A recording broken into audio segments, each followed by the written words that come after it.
வேண்டாம். இப்படிலாம் நடக்கும் நான் அன்னைக்கே சொன்னேன். நான் மட்டும் சரியான நேரத்தில் இங்கே வரலனா அவன் பொண்ணுக்கு புருஷனா இருப்பான். ஆனால் அவன் பொண்ணு பொணமா இருப்பான். குடியை கெடுக்கும் ரேடியோவில் டிவியில் விளம்பர பலகையிலேயே நீ குடிக்கிற சாராய பாட்டில் கூட எழுதியிருக்கு. அதுக்கு நீ ஒரு சரியான உதாரணம். இனிமேலாவது குடியை நிறுத்திட்டு ஒரு அப்பா நான் வாழ ஆரம்பி. வெள்ளச்சாமி, இன்னைக்கு அந்த மேஸ்திரி கிட்ட இருந்து நீ என்னை காப்பாத்திட்ட. நாளைக்கு நான் வேற ஊருக்கு போயிட்டா என்ன அவ கிட்ட இருந்து யாரு காப்பாத்துவாங்க? நான் உயிரோட இருக்கிறது உன் கையில தான் இருக்கு. இதையே நான் உன்கிட்ட சொல்றேனா, என்னை பத்தி முழுசா புரிஞ்சுக்கிட்ட ஆம்பளை நீதான். நீ ஏதோ ஒரு பொண்ணு கழுத்துல தாலி கட்டி கல்யாணம் பண்ணிக்க தானே போற. அதையே நானா இருக்க கூடாது? என்ன நீ கல்யாணம் பண்ணிப்பியா வெள்ளச்சாமி? இன்னும் 10 நாளைக்கு தான் இந்த ஊர்ல இருக்க போறேன். அதுக்கப்புறம் வேற ஊருக்கு போயிடுவேன். அதுக்குள்ள உன் முடிவை எனக்கு சொல்லுவியா வெள்ளச்சாமி?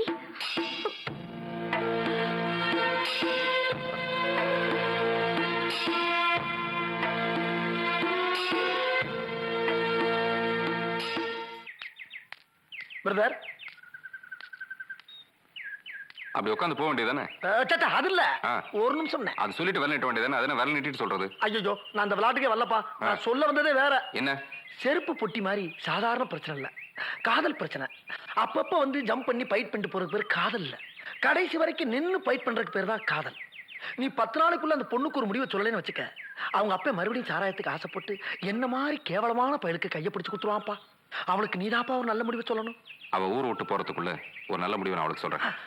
இப்பயாச்சும் நான் சொல்றதை கேட்டானே, அப்பாடா.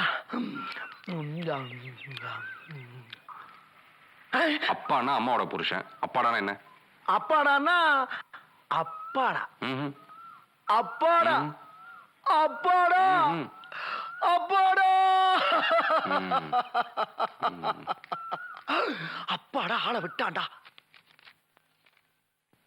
என்னது இது? காயத்ரி, கிழக்கு மட வீதி.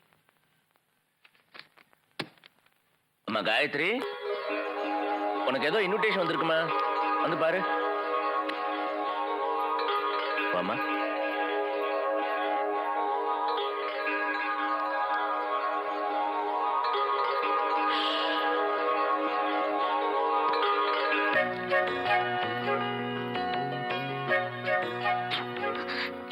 கல்யாண பத்திரிகைக்குள்ள ஒரு காதல் பத்திரிகையா?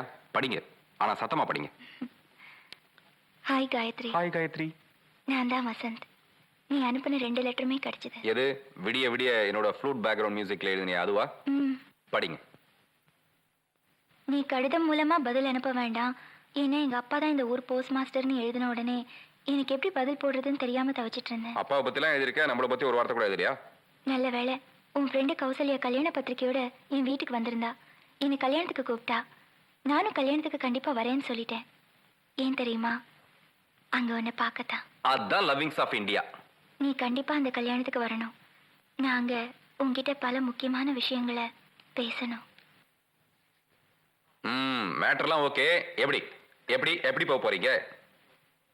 வெள்ளச்சாமி, இந்த கல்யாணத்துக்கு நான் எப்படியாவது போகணும். போகணுமா? போறோம். ஹை வெள்ளச்சாமி, உங்க வசந்தன் கோவை நான் பார்க்க வேண்டாமா? அது சரி, அப்பா கிட்ட பெர்மிஷன் யார் கேக்குறது? இல்ல ஒண்ணு இல்ல, இவங்க ஃப்ரெண்ட் வசந்த் திக்கு கல்யாணமா, அது காயத்ரி அவசியம் போகணும்ன்றாப்ல. இப்ப எப்படி? அதான் அத நான் கேட்டேன். அது வந்து இந்த மாமி காரியம் எல்லாம் முடிஞ்சு ரொம்ப நாளாகி போயிடுச்சு. வீட்டுல வேற சுபம்லாம் கூட பண்ணிட்டாங்க. அதனால கோயிலுக்கோ கல்யாணத்துக்கோ போறதுல தப்பு இல்லைங்கிறாப்ல. பட் நான் சொல்லிட்டேன், நான் கரெக்டா சொல்லிட்டேன். அதாவது உள்ளூரா இருந்தா கூட பரவாயில்ல, 80 கிலோமீட்டர்ஸ்க்கு அப்புறம் இருக்க வெளியூர், காலையில போனோம்னா வரதுக்கு சாயந்தரம் ஆகிப்படும் சொன்னேன். அதுக்கு காயத்ரி ஒரு பாயிண்ட் சொல்றாப்ல. அந்த பாயிண்ட் நம்ம கொஞ்சம் யோசிக்க வேண்டிய பாயிண்ட். என்னன்னா, 10 வருஷமா கூட படிச்ச ஃப்ரெண்டு, அவளை எப்போ வேணாலும் பார்க்கலாம், ஆனா அவ கல்யாணத்தை ஒரு தடவை தானே பார்க்க முடியுங்கிறாப்ல. இந்த பாயிண்ட்டை நம்ம கொஞ்சம் கன்சிடர் பண்றது நல்லதுன்னு நினைக்கிறேன். பட் நான் சொல்லிட்டேன், அப்பா கோவம் வந்துடும், சங்கரா பண்ண சாஸ்திரிகள் மாதிரி ஹை பிச்சில் பாட்டு. அவங்க அம்மா பிரிஞ்சு போன சோகம் இன்னும் மனசு விட்டு போல. இந்த மாதிரி எங்கேயா போனா தாண்டா உன் மனசுக்கு ஆறுதலா இருக்கும். போட்டுட்டா. நீங்க சொல்றது நல்ல சென்டிமெண்ட் பாயிண்ட் தான். ஆனா எப்படி அனுப்புறது? தனியா என்கிட்ட போனோம், நீ கூட்டிட்டு போய. பாத்தீங்களா, இந்த பாயிண்ட் நமக்கு வரல. அதான் மேன்மக்களே. வெள்ளச்சாமி, இவ சந்தோஷம் தாண்டா எனக்கு எல்லாமே. இவ ஆசைப்பட்டு கேட்டது கல்யாணத்துக்கு தானே. போட்டுமே. அப்படி உங்க பொண்ணை நம்மகிட்ட ஒப்படைச்சிட்டீங்கல்ல, இனிமே பாருங்க கெட்டி மூளை வரையும் கொண்டு போயிடுறேன். சந்தோஷம் தானே? அங்க வாசிப்பாங்கடா. ஓம் மாங்கல்யம் தந்துநானேன மம ஜீவன ஹேதுனா கண்டே பத்ராணி சுபஹேது சந்திவனரத்னம் சமானம் பவதி சதா யுப்புருஷ சதேந்திரியாயுஷேவேந்திரியே பிரதிஷ்டதி. வாங்க வெள்ளச்சாமி, இவர்தான் என் வசந்த். வணக்கங்க. மேரேஜ் ப்ராப்தி ரஸ்து, அட்வான்ஸ் வாழ்த்துக்கள். மாப்பிள்ளை எனக்கு ரொம்ப பிடிச்சிருக்கு. இப்ப நீங்க சொன்ன வார்த்தையை இவங்க அப்பாவும் சொன்னா ரொம்ப நல்லா இருக்கும். அவன் அப்பா வயசுல என்னால சொல்ல முடியும், ஆனா பர்மிஷன் அவர் தான் கொடுக்கணும். கவலைப்படாதீங்க, சீக்கிரம் சொல்ல வைக்கிறேன். ம்.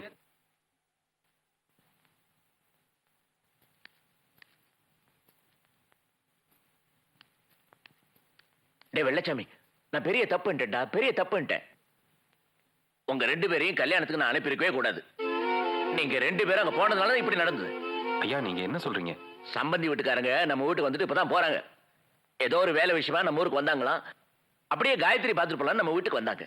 அந்த நேரம் பார்த்து நீங்க எல்லாம் போயிட்டீங்க. ஒரு 5 நிமிஷம் முன்னால வந்திருந்தா காயத்ரி பார்த்துட்டு போயிருப்பாங்கல்ல. இத்தனை நேரம் காத்து வந்துட்டு இப்பதான் போறாங்க. அவங்க கொடுத்து வச்சது அவ்வளவுதான். யாராவது தலையில என்ன எழுதியிருக்கோ அதான் நடக்கும். என்னடா சொல்றேன்? இல்ல இப்ப நாங்க ஒரு கல்யாணத்துக்கு போயிருந்தோம்ல, அந்த கல்யாணத்துல பிக்ஸ் பண்ணி வச்சிருந்த மாப்பிள்ளை வேற, அந்த பொண்ணு ஆசைப்பட்ட மாப்பிள்ளை வேற. கடைசி நேரத்துல தெரிஞ்சுட்டு அப்பா என்ன பண்ணாரு, அந்த பொண்ணோட மனசு நோவக்கூடாதுங்கிறதுக்காக பிக்ஸ் பண்ணி வச்சிருந்த மாப்பிளைய மாத்திட்டு அந்த பொண்ணு ஆசைப்பட்ட மாப்பிளைய உட்கார வச்சு கல்யாணம் பண்ணி வச்சிட்டாரு. அந்த விஷயம் எனக்கு எதுக்குடா? இல்ல நாம நினைக்கிறதெல்லாம் நடக்கிறது இல்ல, நடக்க போறத நாம நினைக்கிறது இல்லைன்னு சொல்ல வரேன். நடக்க போறதெல்லாம் முன்னாலேயே தெரிஞ்ச மாதிரி பேசுறிய. அப்படிதான் வச்சுங்களேன். என்ன வச்சுக்கிறது? இல்ல உங்க பொண்ணுக்கு எந்த நேரத்துல எது நடக்கணுமோ அது நல்லதாவே நடக்கும். அப்படி நடக்கும்போது உங்களுக்கு எல்லாமே புரியும். என்ன புரியும்? எதுவுமே நம்ம கையில இல்லைன்னு. என்ன அவன்? நான் சம்பந்தி பத்தி பேசினேன், இவன் சம்பந்தம் எல்லாம் பேசிட்டு போறான். அப்படியே புள்ளியாரப்பா, என் கஷ்டம் உனக்கு நல்லா தெரியும். ஒருத்தன் என்கிட்ட இருந்து சைக்கிள் எடுத்து போய் 2 மாசம் ஆகுது. வண்டியே உள்ள வாடகையும் தெரியல. யார் அவன்? இங்க இங்க இங்க அதான்ப்பா குண்டக மண்டக பாத்திப்பா. மிஸ்டர் புள்ளையார் இருக்காரு, அவர் ஞானப்பழம் மாதிரி பெரிய பெரிய கேஸ் தான் அவர் டீல் பண்ணுவாரு. நான் ஒரு ஜூனியர். இந்த மாதிரி சின்ன சின்ன சைக்கிள் கேஸ்லாம் நான் தான் பஞ்சர் போடுறேன். 1000 ரூபாய் சைக்கிள் என்கிட்ட கொண்டாந்து கொடுத்துட்டேனா, புள்ளியாருக்கு 10 ரூபாய் தேங்காய் உடைப்பேன்பா. ஓ ஓ ஐ அப்பா, எதை அடக்கினாலும் இதை அடக்க முடியலப்பா. ஓ ஐ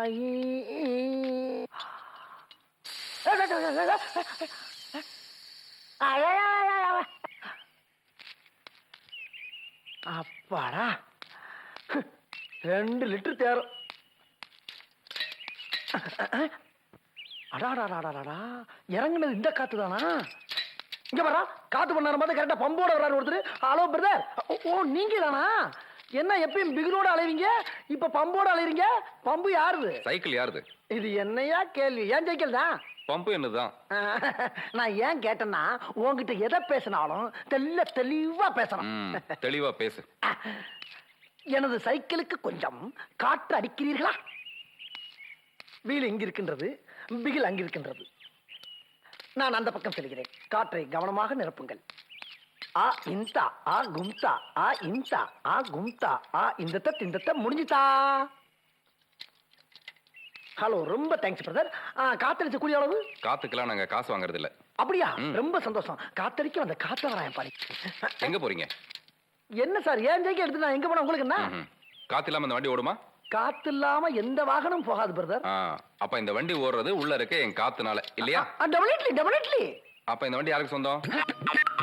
ஆஹா, ஆரம்பிச்சுட்டான் ஐயா. போதுமா?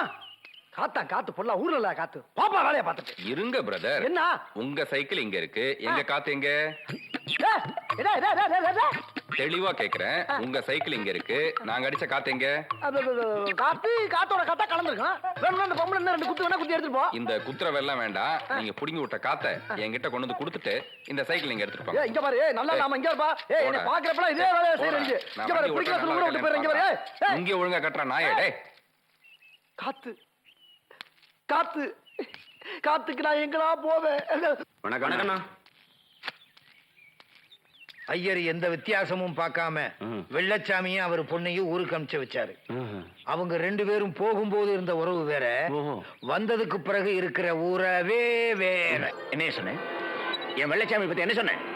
அவன் என்ன உன் பையன் மாதிரி உருப்படாதவனா? யோ சாமி, இதோ பாரு, எனக்கு தைரியம் இருக்கு, நான் தெரிஞ்சே செய்யறேன். வெள்ளச்சாமி இருக்கானே திருடன், அவன் தெரியாம செய்யறான். இது வரைக்கும் அவங்க ரெண்டு பேரையும் உங்க முன்னால தானே வச்சிருந்தீங்க.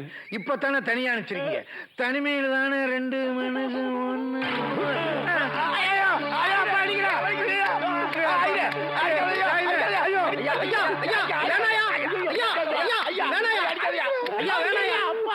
இவங்க வெள்ளச்சாமி பத்தி என்ன சொன்னாங்க தெரியுமா? அவரு நீங்களும் ஒன்னாகலாமாயா? என்கிட்ட வளர்ந்த வெள்ளச்சாமி சாப்பாட்டுல கூட அசைவம் சாப்பிடறது இல்ல. அவன் பிறப்புல வேணா தாழ்ந்த ஜாதியா இருக்கலாம், ஆனா வளர்ப்புல அவன் ஒரு பிராமணன் ஐயா. ஆமா ஐயரே, எல்லாருக்கும் முன்னால கொடையால அடிச்சு என்ன அவமானப்படுத்திட்டீர்களே. இப்ப சொல்றேன், உன் பொண்ணுதான் வெள்ளச்சாமியோடைய பொண்டாட்டி.